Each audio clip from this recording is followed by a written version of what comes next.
Hey, good morning, everybody. I'm Ryan. This is Grant for another episode of Grant Teach Me Something. So, one thing about Grant's Teach Me Something is about getting creative and getting out of the wholesaling, flipping, rental type of mindset.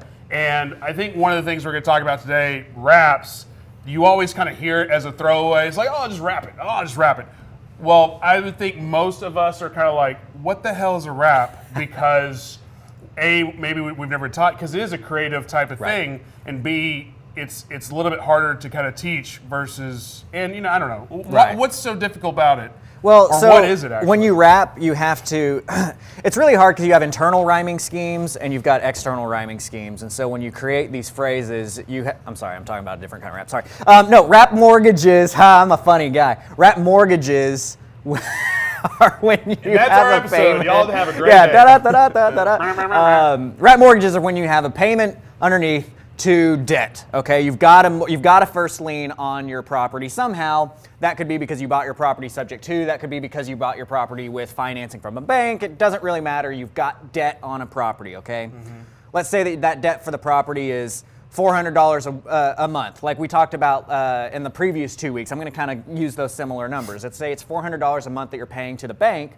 To wrap that mortgage means that you're going to take that debt and wrap new debt around it, which essentially, when you boil it down, simply means your buyer's going to pay you more than you're paying on a monthly basis. Okay. So their payment may be $750 a month.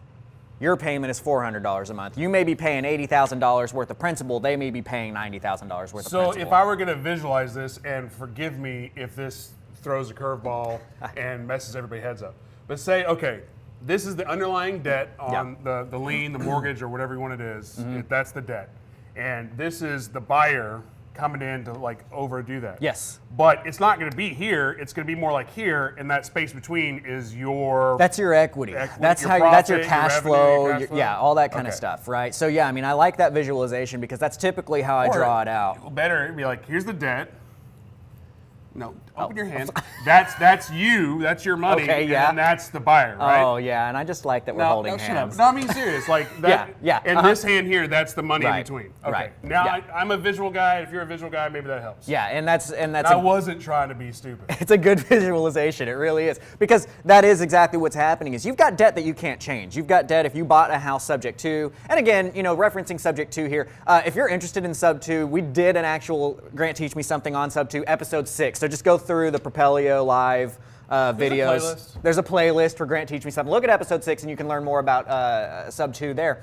But essentially sub 2 is taking over on somebody's payments, is what it boils down to. You can't change those payments. That payment to Wells Fargo, that payment to Bank of America, that is what it is, right? So again, you may be owing $70,000 at 4.25%, $400 a month for 22 more years, and that's your chunk right here. You can't change that. Right. What we're going to do is we've got a first lien to Wells Fargo here, and then we're going to sell it to our buyer, who's then going to pay us more money on a monthly basis, kind of wrapping around that, and that's where we make our money. Okay. This is a way to sell the property, okay? I don't want you to use a wrap to purchase a property, just like I don't want you to use a sub 2 to sell a property, okay? What was the statement we brought up last week, or maybe it wasn't you, maybe it was one of their guests, but it's like, how'd it go? It was like the strategy used to buy it, don't use the same strategy to sell it. That would have been somebody else. I don't remember what that. Oh, damn it! It was really good, super impactful. So good. It might have been Dan Diaz when he was in here. Gotcha. But basically, he was saying if you're going to sub 2 to purchase or owner finance purchase, you don't want to owner finance sell it. You want to cash it out or whatnot. Well, okay, so I wouldn't necessarily agree with that particular way of saying it. I didn't mean to sideline you. No, but it's a good thing for us to talk about because owner financing, we talk a lot about seller financing, owner financing. Seller financing, owner financing, same thing, okay? They're interchangeable. If you hear me say one over the other, we're talking about the same thing. We talk about seller financing a lot, okay? Creative ways of acquiring, creative ways of selling.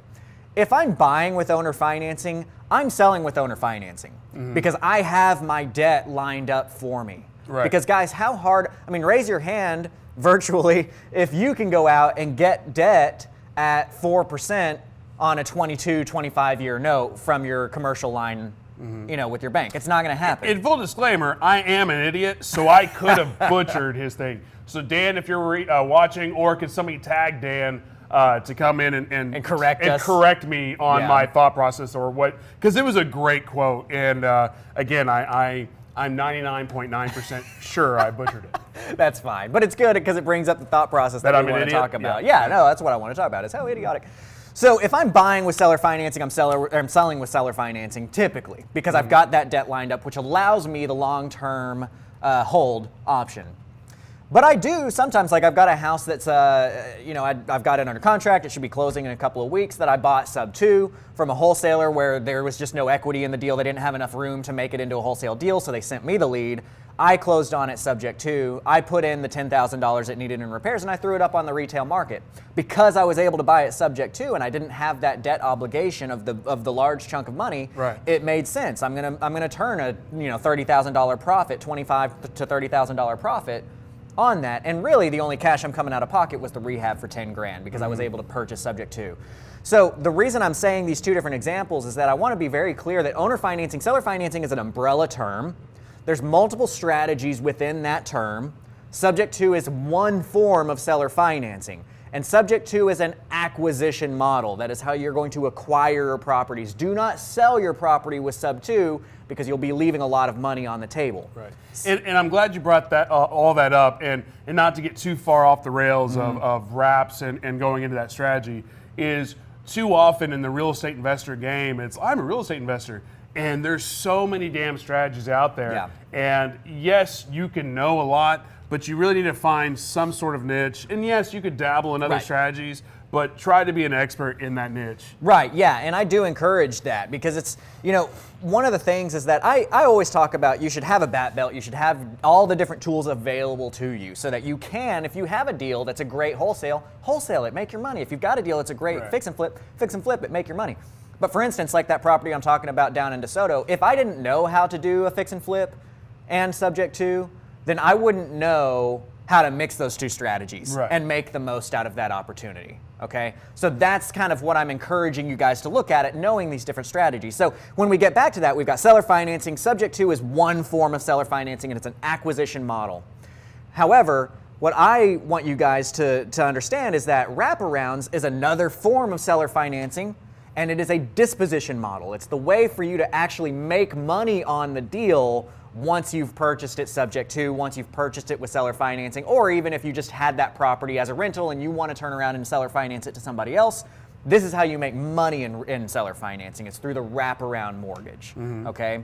Now, there's a lot of cool things about the wraparound mortgage. Those of you who watched this whole series, I think it was episode 1, we were doing the 2 LLC system, right? I briefly, why don't you remember? I briefly mentioned that there's multiple reasons why that 2 LLC system is going to be beneficial to you, not only being able to foreclose on yourself, but things like interest rates and that are benefits from doing the 2 LLC system. And now we'll kind of dive into a little bit of what I mean by that. And real quick, because you didn't mention that, I will throw a slight, plug. Watching these videos, doing these videos with Grant, like even in my common, conversation, and I'm up here and I'm kind of paying attention, or I'm trying to pay attention, but it's kind of funny because I learn shit here too. So if this is your first video, I highly recommend just go into the playlist, watch 1, go to 2, 3, 4. And I think this is episode 10. But you will learn something. You will learn how to real estate and do the sub 2s, the wraps, hopefully today. Right. If we can get to it, if I can't keep derailing us. But my point being is, even in my vernacular, I bring up, I'm like, I learned that with Grant. The 2 LLC system. Exactly. So anyway, yeah, back to wraps. so I'm glad, because I do encourage you guys. There's a lot of information out there. So the 2 LLC system is one of those things where even if you own a house free and clear, you may want to create debt on that property in order to wrap the mortgage to your end buyer, okay? So let's move over to the whiteboard real quick if we can. And I'm going to start while we're using walking, please please share, please ask your questions, because Grant is so brainy, He does get meaty very quickly. So if you need him to slow down, please let us know to slow down. If you have questions, drop them in the comments. If you're liking what you're seeing, please give us some likes. Please give us some loves. Yes. That's our early pitch to help us out here at Pro. Right. And he's right on point too. It's really important to me that I do keep this meaty, that I do keep actual information in front of you guys, but it's really important to me that we're not moving too quickly. And when I'm speaking live in front of a group of people, it's really easy to kind of judge how everybody's following. In a digital form like the eyes this, just go right? They're like, what is? You get that little dog, like the one like ear up. But please raise your hand, comment, ask questions. We've got one question here we'll get to here in just a second, and I encourage those. I want those. So let's look at what we're talking about here with wraparounds and how the 2LLC system might work with that. And just to give us a visual of what we were doing with our beautiful hand holding, over here is our initial debt that we may have at $70,000 for 22 years, and it's going to be $406 a month. Okay, that's going to be the debt that we're taking over on subject to, or that we purchased with a bank loan, or whatever that might be. And then what we're going to do is we're going to sell it with owner financing to somebody for a larger purchase price. So they're going to buy it for $100,000. They're going to have a 30-year note on it, and they're going to be paying us $756 a month. Okay, we're charging 9.5% on this. We're typically at like 4.25% on our underlying debt. If you'll notice, each number on the underlying debt has been increased whenever we sell it to our buyer. That's how we're making our money, okay?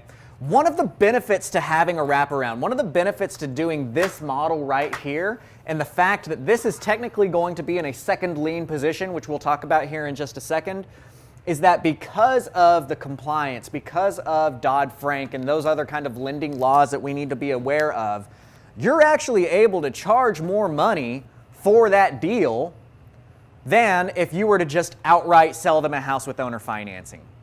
So what do I mean by that? What I mean is, let's imagine that you've got a house, and you've had a house that's a rental, and you've had that rental for 25, 30 years, whatever. You've got it all paid off, it's free and clear. And you decide that you now, instead of holding the house as a rental, you want to become a seller-financed mortgagee for somebody on that, and you want to sell it to them with seller financing. If you took that free and clear property and you sold with seller financing to a buyer, that would not be a wrap. Why not? Because there's no debt. You're not actually wrapping around anything, it's free and clear. So when you sell it to that end buyer is in fact getting a first lien position on the property. So who can tell me what creates a lien position on a property? This is really important to understand. What creates lien position on properties in real estate? Ryan, can you tell me what defines lien position? Who forecloses first? Who raises their hand and said, me? Whoever files first. That one. Yeah, that one. I got it. You got there. You were there. Whoever files first. The only thing that matters in lien positions is the time and date in which it was filed. Okay? Now, lien position is important because of like what he mentioned. In a lien situation, foreclosures are what we need to be aware of. First liens get the primary focus of a foreclosure. If you foreclose as a first lien, you don't have to worry about anything. If you have a second lien position and you foreclose, you still have to worry about the first lien position. If you've got a third lien, you still have to worry about liens 2 and 1. Okay? And by worry, we can go into that a little bit more if you guys have questions on it. But that's not necessarily the. Oh, go ahead. So I would just say I filled in some details. I noticed that. You got So this is the wrap donut. I'm going to make a new thing. It's not. So it'll correct me if I'm wrong because I am an idiot. That's the debt. Mm-hmm. That's the owner finance sell. Mm-hmm. And this is the meat in between. And that's what you get. This is your profit, exactly. That's what you're getting in. That's what you're paying out. And that's what you're taking home. Exactly. So they're paying you $756, you're paying the bank $406, you're bringing home $350 a month. In the wrap donut. In the wrap. You're going to coin this phrase, and somebody's going to go out and talk to other investors. Yeah, I like wrap donuts. And you're like, what the heck are you even talking about? Wrap donut. Just start hashtag wrap donut. The other thing to think about too. Hashtag wrap donut. Is you actually have equity in this deal. In this example in your that hashtag wrap. Oh, sorry. Okay, I'll stop. So we sold for $100,000. Now, when you sell with a wraparound mortgage, the going terms are actually going to be like a 10% down payment, and then you're going to give your buyer 9.5% for 30 years. That's basically what the going rate is these days on a wraparound mortgage. But what that means is you sell it to them for $100,000, you get $10,000 right from day one. For the down payment. For the down payment. So those of you wholesalers out there, those of you, we already got some people wrap donutting. Those of you wholesalers, those of you fix and flippers that are out there, you know, wholesalers are typically bringing home an average. If you're good, honestly, if you're good, you're making like 10 grand, an average of the wholesale. Wholesale deals are a little bit harder these days. Well, you can make 10 grand up front on a wraparound mortgage and still have $350 a month coming to you in monthly cash flow. And on top of that, if you sell it for $100,000 and you take a $10,000 down payment, what is their mortgage for to you? $90,000. $90,000. I do math. In my hashtag wrap donut. In his wrap donuts. Sorry. Okay, I said last time. That was my So what happens is now you've got a buyer that owes you 90 and you owe 70. So you've got $20,000 worth of equity in this deal as well. Okay? Because you owe 70, they owe you 90, you got 20 grand sitting there as a nest egg. You're making $350 a month and you got $10,000 up front. Now I'll be real, whenever you sell this property, you're typically going to use a realtor to help you sell it. And you're typically going to pay that realtor 3% for bringing you a buyer. Well, in this case, that would be $3,000, right? Mm-hmm. So you're still going to net $7,000 from your down payment. Because if you get $10,000 and you need to pay 3 of that to a realtor, right, you're getting 7 to take home. So this is why this is such an awesome strategy for those of you who are doing wholesaling or fix and flipping or whatever, is because you can still get that cash up front and you can still get that cash flow. And it's a nice meld between, whereas landlords say, well, I want the long-term cash flow, that's why I'm doing landlording. And wholesalers say, well, I need the capital now, that's why I'm doing capital, or that's why I'm doing wholesaling. With a wraparound mortgage, you're getting the best of all worlds. You're getting not only the cash flow that you would look for in a rental, but you're also getting that upfront cash. And oh, by the way, when you hold a mortgage to somebody, you're not responsible for the taxes, the insurance, the repairs. The AC, the whatever. The joke I always make is that, again, I'll make you digitally raise your hand here. If you have a mortgage on your house, raise your hand. Comment if you've got a mortgage on your house. And I want you to keep your digital hand raised. Oh, you know what? There's a like button. If you've got a mortgage on your house, do a thumbs up, right? Do another thumbs up if you've ever called that mortgage company and told them that your toilet was leaking. Your mortgage company doesn't give a crap. We're gonna get 0 likes. No, so do a heart if you've never called your mortgage. Yeah, what the hell, man? You know how to Facebook? I don't know how to Facebook. But the thing is that the mortgage company doesn't give a crap about your leaky faucet. The mortgage company doesn't care about your leaky toilet or the fact that your door isn't shutting right. And we are becoming the mortgage company in this. We are the ones that are collecting every first of the month. And if they don't pay us, we just foreclose on them when we get the house back. Right. We're not talking about trying to go in there and have to repair things and deal with the vacancy of tenants and have a 1-year lease and hope that they renew. And yeah, okay, you can raise the rent and that kind of stuff. But when you do this, you've got a 30-year commitment from your buyer of cash flow coming in at $350, and that's a net cash flow. And one thing, I know you most likely get to it, but I'll lead you into it just in case you forget. Here's one thing, because it's written real small. 22 years, 30 years. So our hashtag wrap donut eventually becomes a hashtag wrap donut hole? No, because the donut hole is gone, so it becomes one pizza. Donut pizza. It's a wrap pizza. Oh my gosh, I hate you. So yeah. But the cool thing about that, and for those of you who watched my Road to Retirement series that we just did the last 2 weeks on, you'll understand the benefit to that. We got a wrap pizza comment now coming up. You'll understand the benefit to that is that in 22 years, you're no longer paying $406 a month to your debt. So now you actually have another $406 added to your cash flow, and you're making a full $756 cash flow for 30 years. I'm going to do some quick math for you on this number, on this deal right here, to show you exactly what kind of money we're talking about making on a wraparound mortgage and why that is so beneficial to us, right?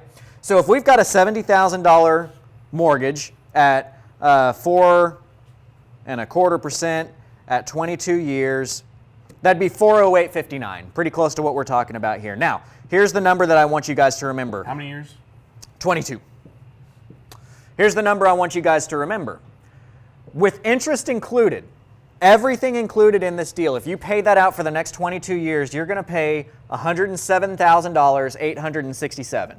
$107,867. That's $70,000 at 4.25 for 22 years. 867. 5309. So if we look at the wrap mortgage here, oops. I'm going to erase this because I'm sure people get it. Yeah, they get that point now. And you're doing $90,000 mortgage to your buyer for 30 years at 9.5%. You said 90. $90K for 30 years. Yeah, but you said 9%. Oh, 9.5% for 30 years. The payment coming in to you would be $756, and all in all, they're going to pay you $272,437. So if you take $272,470 and subtract $107,867 on this one asset where you started out only having a difference of $20,000 spread, or really $30,000 spread in the equity, you're turning that into $164,603. So basically, you're turning that asset into $165,000 net profit off of one single asset that you don't have any responsibilities to anymore, versus like I said, the rental where you've got to do the repairs, you've got to pay for the taxes, you've got to pay for the insurance, and the wraparound mortgage, that's not your responsibility. You're bringing home $165,000. Now, granted, I'm assuming that you're going to full term with the 22 years here and you're going to full term with the 30 years there, but I will tell you that surprisingly enough, it's actually more common for that to be the case for somebody, your buyer, to actually pay you the full 20 or 30-year term in a wraparound mortgage. Whereas those of us who are watching this video, you're probably more used to moving every 5 to 7 years. You might get a new mortgage and that kind of stuff. So you're thinking, well, people sell their house after 5 to 7 years. Not in the wrap mortgage world, not in the owner financing world. It's more common that people stay in that note for quite a while. So you can somewhat count on this coming in, and that's one of the cool things about that wraparound. Can I curveball? Please do. And because you have the note, I know a lot of people are like, man, 30-year commitment. Yeah, right. That's a 30-year commitment to them. And yeah, I only have a 20-year commitment. 10 years, maybe I need to liquidate. Yeah.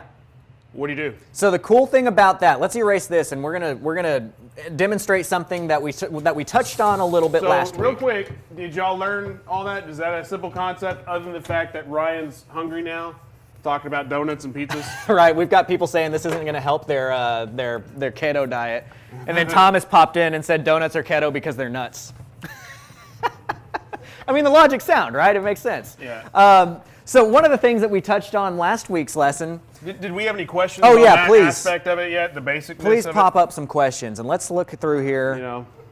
I got some questions here. We got some questions? Oh, we got questions on the way. So while Daniel's running over there to get those asked, so we could kind of join the conversation, please like, please share. If you have questions, jump in. If you want to comment how fat I am, you know what? Screw you too. With love. Donuts, pizza. Oh man, I can't get enough of this. So, from Russian Jaime, I've got a question here. Jaime. His name's Jaime, right? It is Jaime. Because yeah. I don't know how to say that stuff. He's a cool guy. He knows a lot. So, is it any safer to acquire sub 2 into a trust or into your LLC? If into a trust, do you initially put the seller as beneficiary and then assign their interest to your LLC? That's a really good question. Okay, so one of the common things that you will hear referred to when we're talking about owner financing and subject to is you're going to hear gurus around the country saying, just put it into a trust and everything's going to be okay. Don't worry about it. Just put it into a trust. And I'm going to be very frank with you guys. If you have questions about how a trust works, raise your hand by putting that thumb up there, right? I'm going to guarantee, almost guarantee, that every one of you out there is going to give us a thumbs up right now because you've got a question about how trusts work, because you don't necessarily understand exactly how trusts work. And that's what those guys are capitalizing on. Those guys are counting on the fact that trusts are this like exotic thing that not everybody fully understands, and therefore they have something that you want to buy from them because you need that knowledge. Right? So they're counting on you not understand. So yeah, we've got a lot of thumbs up coming. Yeah, because I was going to say, before you answer the question, can you explain the question? Right. Because I'm stupid. And I'm going to, but to preface it, I wanted you guys to understand that this is why you hear it so commonly, because the people who are going to be out there preaching, oh, just put it into a trust and everything will be fine, will probably be asking you to pay for their program within the next 3 hours. Okay? So be very aware of that when you hear that come up. Trusts, the basis of this question is the fact that in 1985 or 1986, something like that, there was a law passed called the Garn-St. Germain Act. Okay, the Garn-St. Germain Act says that if you put a house into a trust, Garn, G-A-R-G. I got it. Okay. If you put a house into an estate planning trust, that does not violate something called the due on sale clause, okay? The due on sale clause is something that all subject to people that are buying sub to want to avoid, and we'll talk about due on sale clause here in just a second briefly, but for more, look into the subject to video we did on episode 6. If you put your house into an estate planning trust, you deed that house into an estate planning trust, that does not violate the due on sale clause. The due on sale clause says that when a deed is transferred, or any interest of that deed is transferred, the bank has the option, not the obligation, but the option to ask for the rest of their money to be paid off. Okay, that's the due on sale clause. So when we're doing a subject to deal, we're absolutely triggering the due on sale clause. We are buying that property, the deed is transferring, therefore the due on sale clause is being triggered. It's not a violation of the due on sale clause, it's a trigger of the due on sale clause. My office has seen over 15,000 deals happen in the last 30 years with owner financing, and of those we've seen fewer than 10 due on sale clauses ever get called. It's very unlikely in the real world that due on sale is actually going to be called, but it can be. But disclaimer on that, when you're not to get in the weeds, but when you're calling the bank and saying, hey, I'm the new power of attorney, I'm managing this fund, you're not flat out saying, oh, by the way, this is now deeded to me. And don't do that. We do. I've never done that ever. We do want to give all of the pertinent information in conversations with the bank. But not. We don't want to dangle it in front of them. We don't want, we don't want to just dangle it in front of them and say, please call the due on sale clause. Right. I'm going to handcuff you and say, because if you get it too obvious to them, then yes, they're going to have to call it. But we give them their pertinent information. The bank, at the end of the day, what does the bank want? You guys tell me, what does the bank want? What if they have a mortgage on their house? You comment right now, what do you think that the bank wants from you? A wrapped donut. I mean, they want money. They want money. They want their payments. They don't want their property, okay? So they're looking for interest. They're looking for payments. They're looking for money. If they wanted property, they'd be called Caldwell Banker. They wouldn't be called Bank of America. They don't want your soul, Daniel. They want your money, which, depending on who you are, that might be your soul. But we're derailing here. The point is, the question from Jaime yeah, what was the question? is trusts. And understanding why that's a question, you've got to go through several things. So people will say, just put it into a trust. It's not going to violate the due on sale clause. It's not going to trigger the due on sale clause if you put it into a trust. They're using Garn-St. Germain as their basis of conversation for that. Well, let me ask you this. Do you think that putting a house into a trust so that an investor can buy it from you is an estate planning trust? It's probably a trust that's going to benefit the investor. It's not an estate planning trust. The intent of the law when it came out was for people to be able to put a house into a trust and pass it to their children. Right? And to be able to have that as a way to estate planning, right? By us putting it into a trust for this, it's not actually applicable to Garn-St. Germain Act. So it is not actually going to save you from the due on sale clause. The bank has every right to still call that note due, even if you buy it sub to into a trust. Now, does a trust add an extra little veil to your transaction that might help you from getting that due on sale clause called? Sure, okay? Now, I'll put it this way. Out of my entire portfolio of houses that I buy sub to, and like I said, when I buy sub to, I sell with a wrap because I've already got my mortgage funding lined up for me there. When I do that, I'm not using a trust in these. Typically, in my office, nobody is using trusts for these because typically and historically speaking, I don't have a crystal ball, I don't know how the future is going to go, but historically speaking, we don't have an issue with due on sale being called through LLCs when it's done the right way. Now, to answer the second part of your question, Jaime, yes, everything I'm doing is in my LLC. That's one of the beautiful parts about subject to and wraparounds and owner financing is that I don't have to sit in front of a bank and sign my name with my debt onto these loans. This is non-recourse, unlimited, non-institutionalized money. And we put that into our LLCs, and our liability is dang near zero if we're doing things the right way that way. So we've got parts of that issue. Now, what I will say I bought my personal residence that I live in subject to. I put it into a trust, okay? Because I wanted that extra little help of veil between that subject to and the due on sale clause being called. However, when you're typically wrapping the financial acumen, I guess, I don't know, the financial intelligence of somebody buying a wraparound mortgage is not going to be matching yours, okay? You are studying these numbers every day and you're understanding how the real estate works. They're not. When you start trying to tell a buyer, well, guess what? You're going to give me $10,000, you're going to give me $756 a month, and you actually don't own the property, but you own the thing that owns the property. It gets a little bit more confusing for them, and that can cause some, like, I've seen people kind of get a little bit nervous about it on that side. So that's one of the reasons why we don't go about it that way. The last part of Jaime's question is a very involved question. I'm sorry. Dear Lord, good question. It's a very involved question. The last part of his question was, are you putting the beneficiary interest of the trust into the seller's name initially? The way that a trust works is it's basically like an LLC. It's just an entity. It's a package held, and it can own assets. The person that gets the benefit of those assets is kind of like the equivalent of the owner of an LLC. And that's going to be the beneficiary of that trust, okay? So what happens when we buy houses into a trust is we'll put the house into the trust so that the trust becomes the owner of the property. The bank is only ever going to see that the trust is the owner of the property. And then, yes, initially the beneficial interest, or the beneficiary, but the beneficial interest is the seller's name.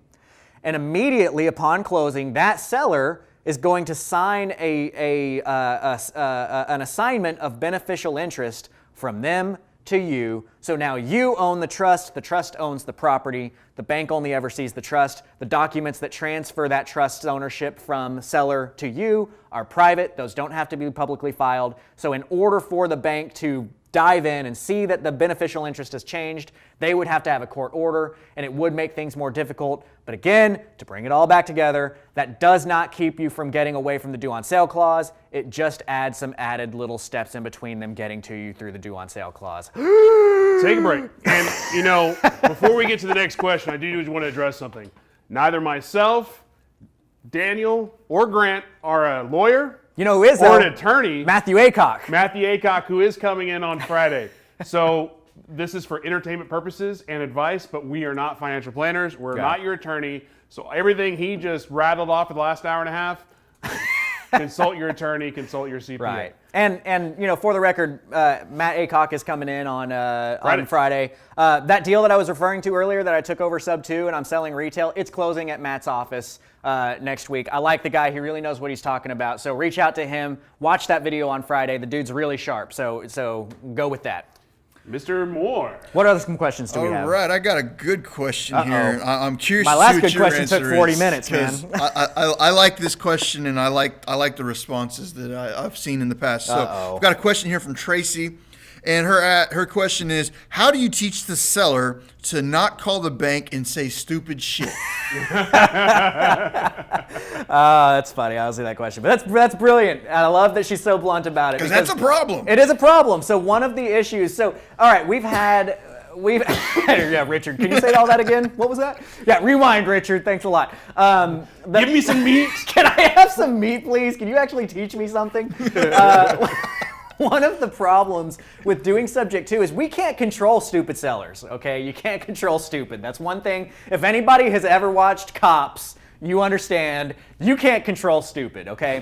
Now, of those due on sale clauses that I talked about having been called, like we said, there's been fewer than 10. One of those was a pissed off ex-wife that called the bank and said, I don't care that it's gonna screw up my credit. I want it to screw up my husband's credit. Guess what he did? And they got the due on sale clause and it foreclosed on the property and all that kind of stuff. That was not my property, but it was something that I've heard of happening to somebody else. When I am talking to a seller, it's very important how you speak to your seller. It's very important the words and the phrases that you use. And this is one of the things that I teach, I'll subtle plug, one of the things that I teach to my students. I do training, I do personal mentoring. I've got the CreativeCashFlow.com academy that you can check out. And that's one of the things that we really focus on, is because whenever I contract a house, when I contract it, I'm getting a power of attorney, and I'm telling the seller, you don't ever need to talk to the bank again. This is my problem now. Everything that's going to happen with them, if you get communication from the bank, let me know. But what I'm going to do when I get that power of attorney, we're going to get a power of attorney, we're going to get an authorization to release information. We're going to file those with the bank, Wells Fargo, Bank of America, whoever. The next step we're going to do is we're going to go in and we're going to change the mailing address to our office address. We're going to change the contact number to our office's contact number. And we will be the people who are managing the property whenever we get spoken to from the bank. So my pitch to the seller, the benefit to the seller is that once you close with me, once you sign all this paperwork, you get to wipe your hands clean and never have to worry about this again. That's my job is now to take care of this stuff. If anybody ever contacts you, reach out to me. If you need something from the bank, let me know, because I know the right words and I know how to speak to the bank in a way that's going to get this working in our favor. And I don't have sellers calling the bank and saying stupid stuff because of that. So it's a really good question. So, but if you do have crazy, you do have stupid, is it just, well, shit, that sucks? Yeah, it can be. It depends on what they say, you know? And inherent to any investment, there's risk. Inherent to any investment, there's going to be stuff that can go wrong in it. And if anybody makes you believe otherwise, watch out, because in 3 hours they're going to ask you to buy their program. $9.97 for the 3-day week. But only for you today, because I like you, and that's not how it goes. For the next 30 minutes, $2.97. Do we have any other questions? I do have some questions on I'd love that, that. and that is, yeah, that's if everything goes great. Yeah, they don't call the bank. Yes, I took over the power of attorney. Yes, I got the authorization. Yes, I transferred all of the information over to me.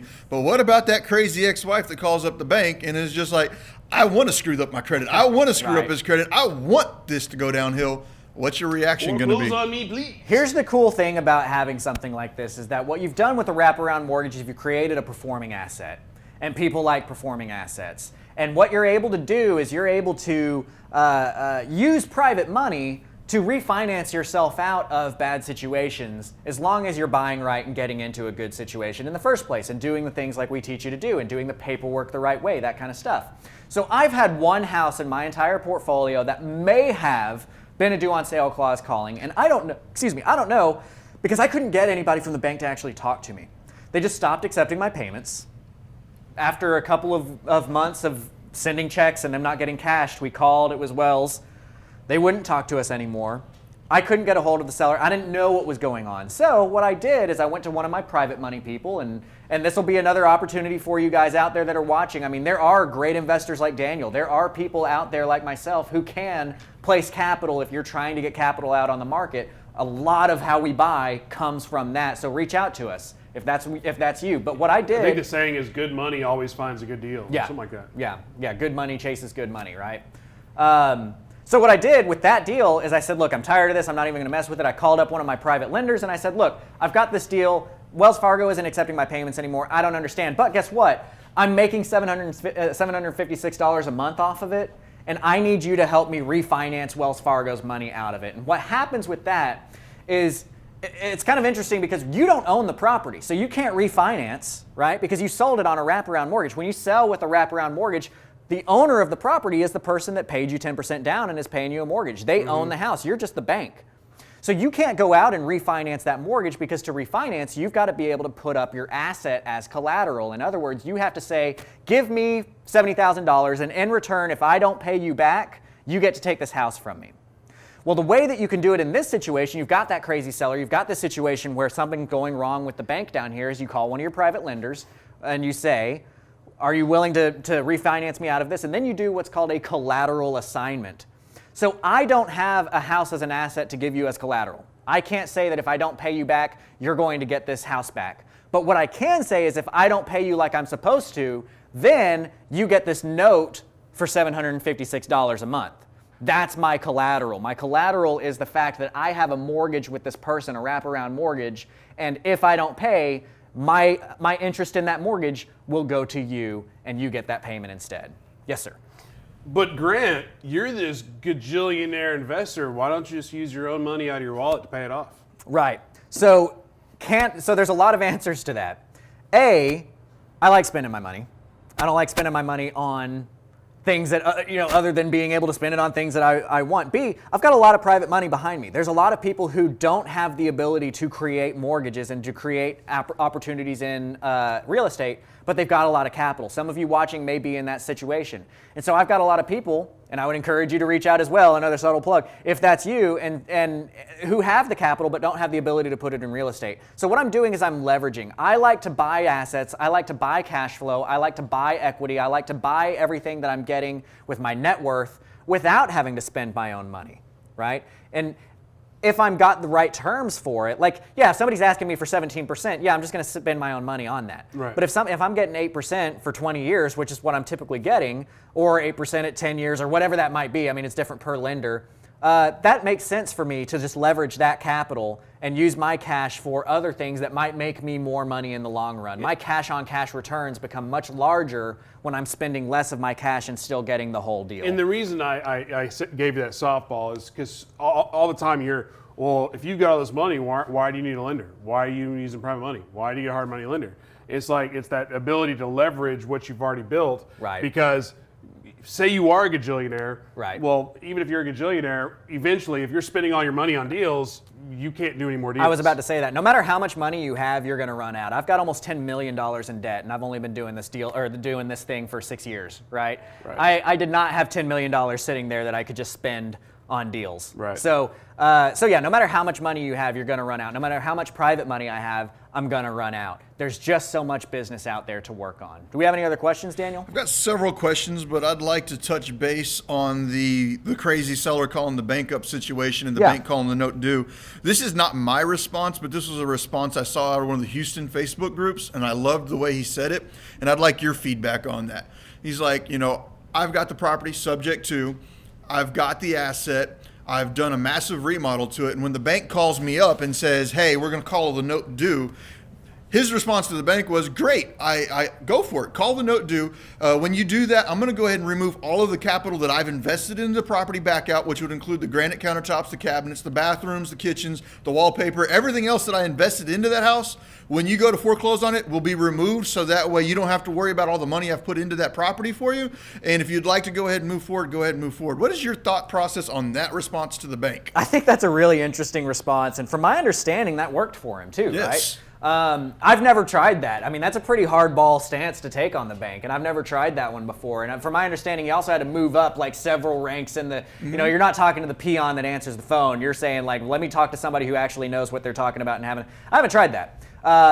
But it's interesting, and that Can you could be explain a little bit what that tactic is and why the bank would be afraid if you started talking like that? Yeah, so the reason why the bank is afraid is, again, they're not Caldwell Banker, they're Bank of America. They want to make money. And the unknown of, because if they take that property back through foreclosure, a lot of things happen, okay? A lot of stuff happens behind the scenes. A, that costs them money in legal fees, etc. Costs them to have that house sitting there. And then also, when they put that house up on the market to try and sell it, how much are they going to be able to get for that asset on the open market? Well, you tell me, how much is a house whose ARV is 150 going to get if there's no kitchen in it, right? If you take all the kitchen cabinetry out and there's no flooring and you remove the roof or whatever that is, they're not getting squat for it. And the thing with bank lending is that when they do that loan on your house, with bank lending, it's not made up money, right? Because you're buying the house from the seller, okay? So let's say you've got your seller over here and they want to sell the house for $100K. And through the traditional financing model, you're going to go to Bank of America, make it look like a jail here, right?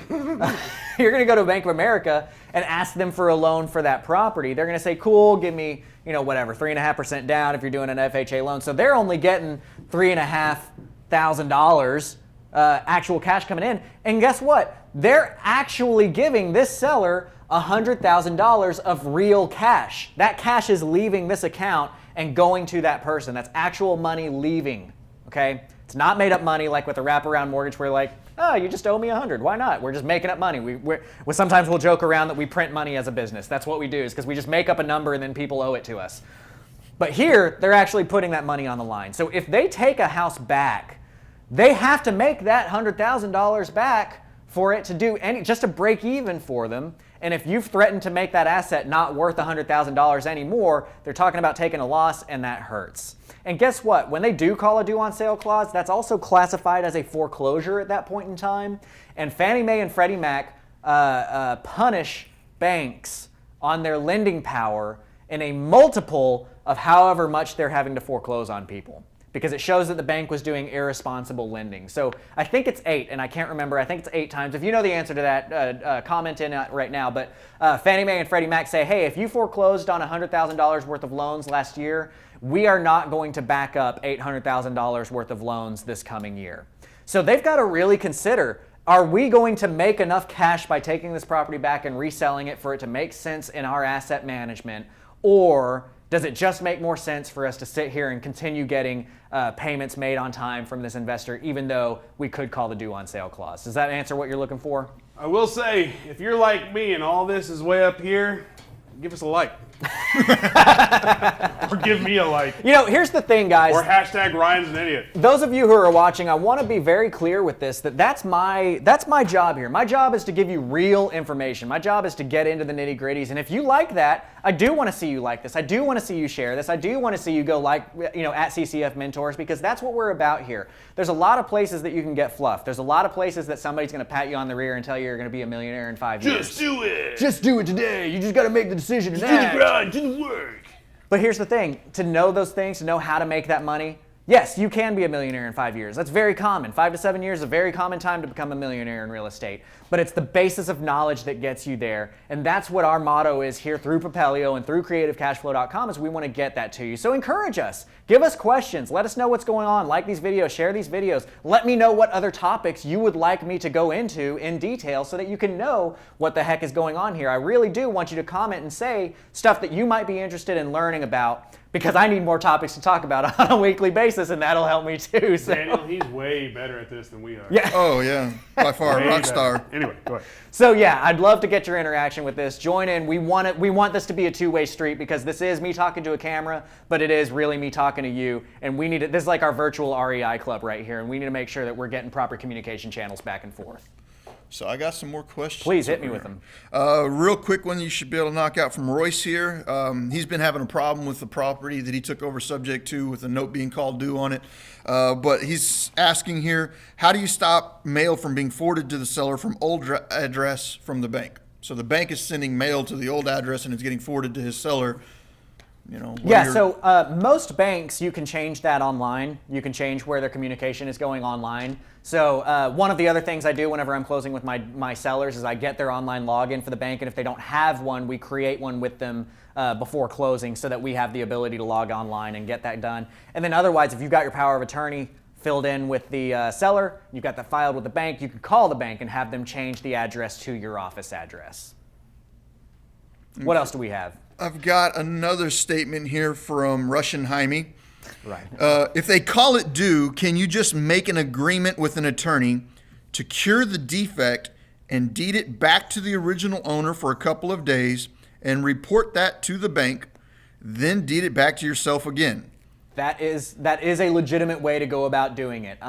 One of the ways, so I have to brag on Scott Horn here for a minute, because that's when I talk about my office. That's where I office with Scott. I'm partners with Scott, and when I call on these 30 years of experience, it's those numbers that I'm calling on. Of those due on sale clauses that I mentioned having been called, none of them actually went to a point where somebody was having to actually get foreclosed on, because of strategies like that. Deed the property back over to the seller, show the bank that it's been cured in the way that it should be cured, it's back to the seller. And then at that point in time, after that has happened, what we've done in the past is employed the trust at that point, okay? Then you can wait a little bit, sign some agreements with the seller, sign some agreements with the buyer, wait a little bit, then transfer into the trust, and then transfer the beneficial interest of that trust into your buyer's name. But it's very important that while you're closing with your seller, while you're closing with your buyer, you're explaining to them that this could happen, and that if we ever have something like this pop up, the most important thing is for the communication channels to be open, because we should be able to fix it as long as everybody's acting at the same time. We tell them it's going to be all hands on deck. We just got to be ready to move, but we'll do everything we can to keep it from being bad. Yeah, because immediately I'm thinking back to that crazy stupid person where they're like, well, I ain't signing nothing unless you pay me. I don't know why they went into that voice, but I'm just assuming. Right. what do you do in a situation like that? And you've got to analyze. You've got to analyze that on a case-by-case basis. Is it worth? Man, what is my accent? Is it worth paying them that money to just not deal with it, or is it better to go the private money route and do a collateral assignment, or is it better to just say, you know what? Screw you. Both your buyer and your seller are being dumb. Deal with the consequences. I wouldn't recommend that, but it's your Burn it down. Burn it down. I mean, not literally, but I'm just saying, screw it. So that's your per asset, per situation call to make for yourself. Okay. I forgot where we ended. Yes. And we started going on we did. questions. Yeah. But I know we're talking about wraps. Right. So the wraparound, and I'm going to actually push this off to future lessons as we start talking about, because we've gotten some really good interactions here and we've gotten some great questions. So I do want that to keep up. But I think that we've gotten a good point across for you guys that through a wraparound mortgage, you do have the capability of making a lot of money without having the liabilities that you would from putting your own cash on the table. Right. And just to summarize and break it down for the stupid people like myself, you got the debt, and then you got the owner finance, and then you got the meat in between, and the meat in between is you. That's all your profit right there. The hashtag wrap donut. The hashtag wrap donut. Yes, that is it. There you go. Excellent. But anyway, so you've got the debt, and then you got the owner finance, but then you got the meat in between. Right. That's your happy place. This is your happy place. This is where you make all your money. And guys, I love this strategy. It's a really good strategy for you to, again, if you're doing things right, if you've got your paperwork set up the right way, you've got dang near zero liability on this loan. Using an attorney like Matthew Aycock, using an attorney like Scott Horn, that's going to be your key to getting these things done the right way. Did you see things? These things done the right way. And getting the proper training, guys. Looking at something like this, here's the thing: is we talked about our goal is to give you meat. Our goal is to give you the real inside information and not just be the fluff that pats you on the rear and makes you feel good about what you're doing. That's not what we're here to do. But we are here to educate, and we do have things to offer that are going to help you out with that, right? And real quick, we are wrapping up. Get it?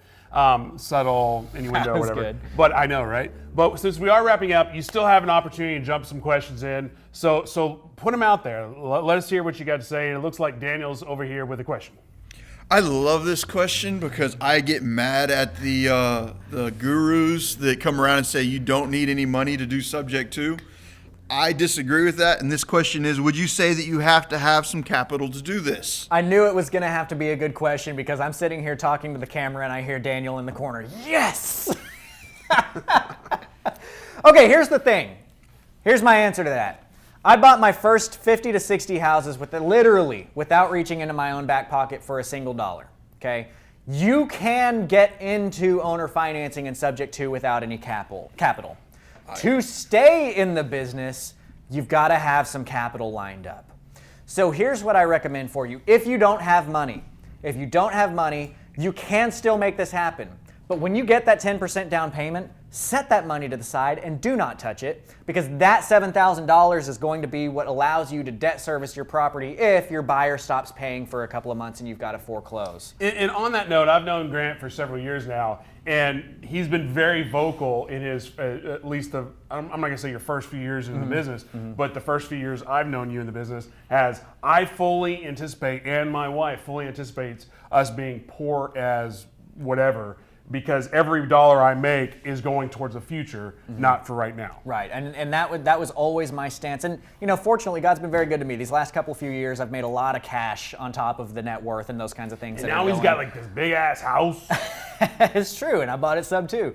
But again, to that point, I poured everything into the business at the beginning. We really didn't pull much out. I matched my first year. I made like $55,000 or something like that I actually brought home, and the rest went in the business, and we've been going up since then. But you don't have to have capital to get in. You can buy houses through networking. You can buy houses in various different ways with owner financing. It's one of the beautiful things about this that makes it competitive with a strategy like wholesaling, where you don't have to have capital. But you got to understand there's things like marketing. You've got to really understand that if you're not good at marketing to people, Like for instance, I'm good at marketing to people. I can go to REI clubs, let them know what I stand for, get deals coming from other people who are sending out the marketing. And but there's phraseologies, there's things to say, right? And that's one of the things I talk about with my students. Like not what I just said. Yeah, not just Don't like, say that. So sexy lady, how about you give me some of them deals, huh? That's don't not do how that. you go about doing that. So, but there are ways to go about doing that. That is one of the things that I talk about with my students and helping you to where you can buy houses without any money. But if you want to stay in the business, you've got to set that capital aside to be ready for the rainy days. Right. Mr. Moore. My input on that's a little different, but Sure, I would love to hear it. Go for Let's it. hear Mr. Moore, Daniel Moore. you don't have to have money to make a subject to deal work, but you need to at least be backed by capital, because you are making an obligation to that seller that if things go south, you are that barrier in between. And if you do your very first deal, like let's say, like Royce just did his very first one, it's going south real fast. Well, if he did that deal without any money or without any money backing him, then what we would end up with is a problem where you're now obligated to a seller and you're not able to perform. So you either need to be backed by capital or have capital, and that's my personal opinion. With Grant's scenario, I believe that you really quickly were able to find capital partners to help you out. So Right. you were able to get into this business and scale up really fast. Sure. But And I'm glad that you draw that opinion out, because I agree with you. I do. Part of the basis of why, and it's dangerous for me, because I don't want this to be like, oh, it's just so easy. It's just so easy. It's not so easy. There's a lot of complicated things that go into this, as you see. However, that, like I said, if you're going to sell it with owner financing, you have a down payment. You've got some money backed up that's going to last you for a little while. But if you've got a deal, a performing deal, and you've done it the way that I've taught you how to do it, that deal is shoppable to private money. And you can reach out to somebody like me. You can reach out to somebody in the business, go to these REI clubs and check with other people that do have capital or who have done this business and say, like, look, I've got this deal and I've run into a situation where my buyer's not paying it anymore. Would you come in as a capital partner on this? I'll give you 50% of the deal if you can cover my debt service while we're reloading it and doing the rehab on it. And of course, you're giving up 50% of your deal, but there is nothing more important than doing what you say you're going to do and taking care of your seller. If you're going to look at your seller in the eyes and you're going to say, yes, seller, let me take over on your mortgage and I will become the owner of the house and I'm going to get all of the capital benefits of owning your house. But guess what? You're going to own the debt. And so if a foreclosure happens, it's going to affect your credit, not mine. Sign right here. And they sign that piece of paper, you better do everything in your freaking power to make sure that that never goes to foreclosure, because they have trusted you with that asset and you have to do the right thing. There's nothing more important than doing the right thing. Proper disclosure, letting them know about due on sale clause, letting them know what you're going to be doing with the property, the fact that you're going to make a lot of money on it. But there's right ways and wrong ways to phrase that to them. But either way, they've trusted you with that, and there are too many snakes in this business, and that's not us. And we are not there to take advantage of people. Yeah, 2 quick points. First, I just want to give a quick shout out to Tim Harridge, because like the years I worked with him, one of his biggest mission statements or whatever is, if you're going to sign the contract, you're going to close on the contract. Hopefully, you're going to sign the contract and get rid of it and make some money. But if you sign the dotted line, even if you're going to lose money, you close, because your name is stronger than the I forgot, what am I trying to say? I don't know. Anyway, your word is your bond type of thing. If you're going to sign the agreement, live up to it. Real estate is small world. It's a small world. So if you screw up, people are going to know about it. Right. And if you're a title company, whatever. Anyway, and my second point on that is, this little disagreement between Daniel and what's your name? It's not even a disagreement. Well, My my difference of opinion. Yeah. But Daniel, not a difference of opinion either. Anyway, We both agree. Anyway, my point being is, there's different strategies, there's differences of opinions, and that's why it's important to network. That's why it's important to get out there and do the masterminds and actually talk strategy and actually step up your game and watch these videos and join in the conversation and Right. et cetera, and fine, Ryan's an idiot. Your name is your reputation. Is that what you're All going right, for? so Thank you. I've got some more questions here just Please. to wrap up on what Grant just said. I mean, that is one of the main reasons why I love Grant so much, is because the way he teaches it is the right way. One of the biggest points I was trying to make is there are so many fly-by-night traveling salesman gurus trying to get $1,000 out of your back pocket that are going to teach you that you don't need any money to do this business, and that you need to just go out there and grab as much as you can and do a lot of shady stuff. And that is not what Grant's about, and that is not what Grant teaches. And I like like the fact that he really comes in, and he's the guy that mentored me through Subject 2. He's the one, you're the one that taught me everything I know about Subject 2, so he's my go-to Subject 2 guy. I've got several questions here. This one's going to be a long question. I don't know if we need to touch base on it or just tell the person to hit rewind, but Henry asked, came in late, real quick, what are the basic steps from contracting seller to wrapped sell to owner finance buyer? That's like a whole 3-day class. I do want to point out real quick, Henry, you come in late every episode. In every episode, you're like, hey, by the way, can you just recap what you just did for the past 45 minutes?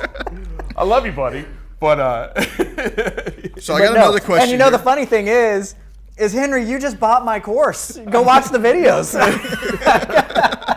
I saw that come through. So yeah, the question from Henry is contracting the seller, wrapping, owner financing. That is something I teach in my academy. I'll use that as a nice little segue here. I do have an online academy through CreativeCashFlow.com that you can go purchase, and there's chapter after chapter after chapter that walks through every start to finish step. It was sponsored by these guys at Propelio because they are so dedicated to getting real information only in front of people. Right, yeah. And getting real information in front of people for that kind of stuff. So encourage them. Go like their page, follow their page. Go to Propelio.com. Most of all, dude, you've got lead lists that are amazing there. You've got a CRM that he refuses to talk about, but I think is great. You've got the ability to get MLS comps out there. It's an amazing piece of software for 99% of the people that are watching this video. So go check out Propelio.com. They do have something to offer you that is amazing.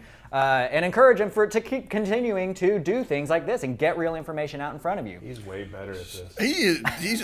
Grant's a rock star, and absolutely, like, his class that he put together, that 36 hours of just straight video training was absolute gold. I mean, I know for myself personally with you, I had to bring you quite a bit of capital through equity that to get that training from you. So if I could rewind it back and just drop that and grab those videos, I would have definitely done that, because you got at least 20 grand out of me on that. I got good money out of it. We both got good money out of it. We both got good money out of that. So moving forward, I got another question here from Jaime. He always gets creative with this stuff. I do. I like that. If you offer a lease option and you convert it into owner financed with the same buyer, is that a way to avoid using an RMLO? Yeah, and that's a really good question. And so to avoid doing another 45-minute class, I will give the short answer of saying no. Dodd-Frank is what determines what the legalities are between lending and what can happen. And I want to be clear that Dodd-Frank, people refer to Dodd-Frank as though it's a singular unit of laws. It's not. It's a unit, or it's a collection of amendment to other laws like RESPA and TILA and all that kind of stuff. In Dodd-Frank, it defines a it defines a mortgage as any time essentially you are negotiating terms for somebody to pay you money to own the house, okay? And they make it very broad intentionally to keep us from being able to get creative and get around that. And even inside of that, there are actually sections of Dodd-Frank that reference, if you do something to get around this law, then we still get to hit you with this law. So if that goes to court and somebody says, well, you did this lease option and immediately turned it into an owner-financed mortgage, how did you negotiate the terms of that lease option and when did you do that? Well, it would have been from the beginning, and that's what triggers that's what triggers the Dodd-Frank regulations. What's a RMLPCO? An RMLO is a residential mortgage loan originator. For those of you who don't know, I founded Texas Pride Lending several years ago. I built that to be the largest RMLO service in the nation and then sold it. So I'm no longer doing the RMLO services anymore, but the RMLO is the position that was created by Dodd-Frank. It used to, it's like saying loan officer. It's the new word for loan officer. It's what Dodd-Frank says has to be the licensed individual, licensed by the state and by the nation. That's not the right word. Nation, country, whatever. America. Licensed by America, to be able to originate an owner-financed mortgage, and that is to be the person that actually negotiates the terms, collects the loan application, that kind of stuff. And I joke about laid up the softball. The reality is there's so much information about real estate that there really is no stupid question, and I kind of joke about that. But, I mean, even if you're advanced, there's some aspects of real estate that you just, huh? Right. You know, so it is what it is. Right.